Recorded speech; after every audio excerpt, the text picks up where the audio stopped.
اور جو نماز کی اہمیت تو سمجھتا ہے لیکن کاہلی اور سستی کی بنیاد پہ نماز نہیں پڑھ پاتا وہ فاسق ہے۔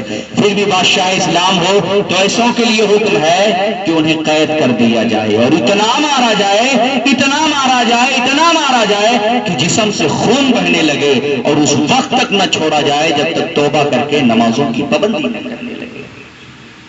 تو وہ لوگ نا جو جمعہ جاتے ہیں ایک ہفتے میں، جمعہ کے دن 2 رکعت پڑھ کے اتنی تیزی سے بھاگتے یوں لگتا ہے کہ بھاگ نہیں رہے، کوئی ڈنڈے مار کے بھگا رہا ہے۔ ایسے لوگ یا تو توبہ کر کے مکمل نمازوں کے پابند ہو گئے ہوتے یا تو پڑے جیل ہی میں سمجھتے۔ سوچنا چاہیے۔ میں نے کہا نماز کون نہیں پڑھتا؟ سمجھ لیجیے، نماز وہ نہیں پڑھتا جو نان مسلم ہو، نماز اس پہ فرض نہیں جو نابالغ ہو، نماز اس پہ فرض نہیں جو پاگل ہو چکا ہو، نماز اس پہ فرض نہیں جو مر چکا ہو۔ جو زندہ بھی ہیں، عقل و شعور بھی رکھتے ہیں، بالغ بھی ہیں، مسلمان بھی ہیں، پھر بھی نماز نہیں پڑھتے، تعجب ہے جناب۔ مسجد آپ بنوائے ہو، آباد کون کرے گا؟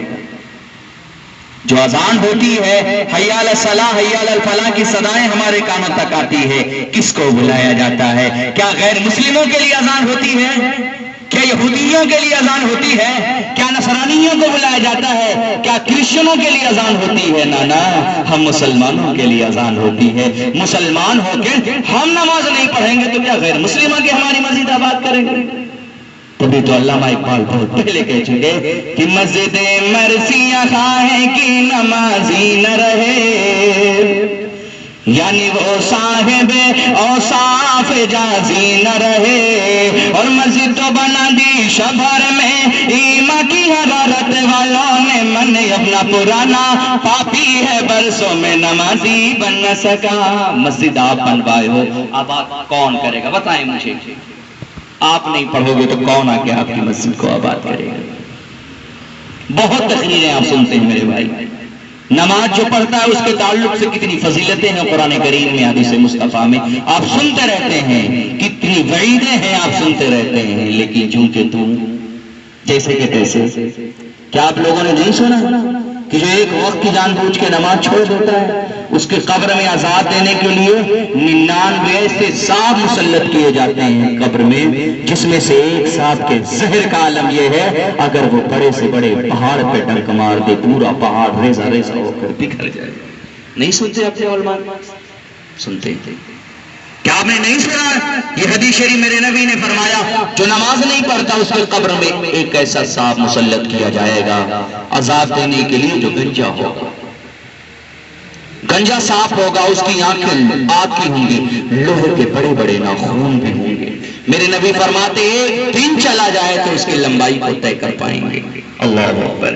میرے نبی فرماتے ہیں وہ گنجا سانپ چیخ کر چلا کر کہے گا میں وہ گنجا سانپ ہوں کہ اللہ نے نماز نہ پڑھنے کی وجہ سے تجھ پہ مسلط کیا ہے، اور فجر کی نماز چھوڑنے کی وجہ سے میں تجھے ظہر تک ماروں گا، ظہر کی نماز نہ پڑھنے کی وجہ سے عصر تک ماروں گا، عصر کی نماز نہ پڑھنے کی وجہ سے مغرب کی نماز قضا کر دینے کی وجہ سے عشاء کی نماز چھوڑ دینے کی وجہ سے فجر تک ماروں گا۔ میرے نبی فرماتے ہیں وہ جب سانپ اپنے پنجوں سے مارے گا، اپنے ناخنوں سے مارے گا، بندہ 70 ہاتھ زمین میں دھس جائے گا، پھر نکالے گا، پھر مارے گا، پھر نکالے گا، پھر مارے گا۔ اللہ اکبر۔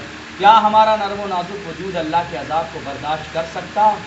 نہیں، ہرگز نہیں۔ تو پھر یہ اپنے منمانی زندگی کیوں؟ شریعت کو چھوڑ کر طبیعت کے غلام کیوں بن جاتے؟ یہاں جو نماز نہیں پڑھنے والے ہیں، جو نماز نہیں پڑھتے، ایسے لوگ بھی یہاں بیٹھے ہوں گے، آپ کے گاؤں میں بھی ایسے لوگ ہوں گے، تقریریں سنتے رہتے ہیں، کوئی کہتا ہے نماز پڑھو، انکار کوئی نہیں کرتا، بہت جو بگڑائے ہو وہی انکار کر دے گا مجھے نماز نہیں پڑھنی، یا چل تو پڑھ، تو اپنا کرا، کسی کا کوئی کسی کی خبر میں نہیں جائے گا، وغیرہ وغیرہ۔ ورنہ کوئی انکار نہیں کرے گا، جس سے بھی کہیں پیار محبت سے ہر کوئی کہے گا نماز پڑھوں گا۔ 110-20 گاؤں، تقریباً 20 گاؤں تک، 120 گاؤں تک ہم لوگ جا چکے ہیں، آج تک کوئی ایسا بندہ نہیں ملا جو انکار کرتے نہیں میں نماز نہیں پڑھوں گا۔ ہر کوئی کہتا ہے نماز پڑھوں گا، ہر کوئی کہتا ہے نماز پڑھوں گا، آپ میں سے جو یہاں بیٹھے ہوں جو نماز نہیں پڑھتے ہیں، آپ لوگوں سے بھی اگر کسی نے کہا ہوگا، آپ نے یہی کہا ہوگا ٹھیک ہے نماز پڑھیں گے حضرت، غلط کر رہا ہوں، جمعہ سے پڑھوں گا، آپ سے پڑھوں گا، تب سے پڑھوں گا۔ لیکن میں ان لوگوں سے پوچھنا چاہتا ہوں جو اس طرح سے پلاننگ کرتے ہیں، پلان بناتے ہیں، پڑھوں گا جمعے سے پڑھوں گا، رمضان سے پڑھوں گا، اب سے پڑھوں گا، تب سے پڑھوں گا، جو پلان بناتے ہیں ان سے پوچھنا چاہوں گا صرف پلان ہی بناتے رہو گے یا پڑھو گے؟ کتنے سارے لوگ تھے اب نہیں ہیں جو کہتے تھے جمعے سے نماز پڑھیں گے، رمضان سے نماز پڑھیں گے، پلان بناتے بناتے ان کی نماز جنازہ پڑھ دی گئی۔ کہیں آپ بھی ان لوگوں میں نہ ہو جائیں۔ ہمارے گاؤں میں ایک صاحب تھے، ہم لوگ بار بار ان کے ہاں جاتے تھے نماز کی دعوت دینے، وہ ہر بار یہی کہتے تھے ہاں حافظ جی نماز پڑھوں گا، نماز سے کہاں چھٹکارا۔ میں کہتا جناب موت سے بھی چھٹکارا نہیں، کب کیا ہو جائے کچھ نہیں کہا جا سکتا ہے، اس لیے خدا کے واسطے نماز پڑھو۔ اس کے بعد میں ایک دن دوپہر کا ٹائم تھا، وہ جمعہ بھی نہیں پڑھ پاتے تھے، اللہ انہیں بخشش فرمائے اللہ ان کی۔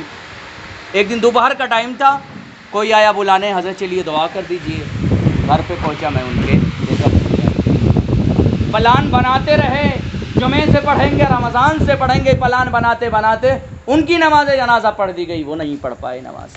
کہیں ہم بھی نہ امید سے ہو جائیں۔ خدا کے واسطے نمازیں پڑھیں، نمازوں کی پابندی کریں۔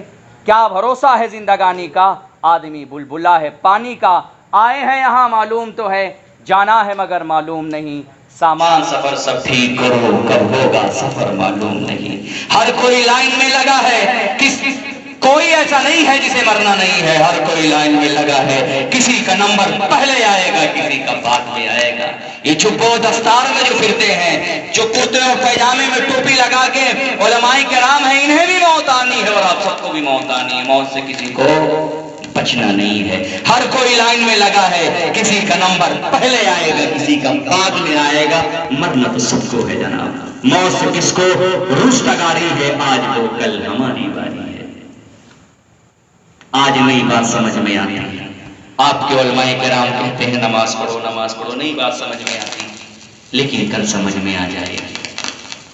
حضرت مولا علی فرماتے ہیں اس آدمی کی مثال جو نمازوں سے دور ہے، مسجدوں سے دور ہے، رب سے دوری بنائے ہے، اس کی مثال بالکل اس آدمی کی طرح ہے۔ ایک آدمی ہے، اس کے پاس رہنے کے لیے مکان نہیں، کھانے کے لیے سامان نہیں، پہننے کے لیے کپڑے نہیں، پھٹے پرانا کپڑا پہنے وہ گیا، فٹپاتھ پہ سو گیا، سو گیا، خواب دیکھنا شروع کیا، میں بڑا امیر آدمی بن گیا، رہنے کے لیے اچھے اچھے مکانات، کھانے کے لیے عمدہ غذائیں، چلنے کے لیے ایسی کنڈیشن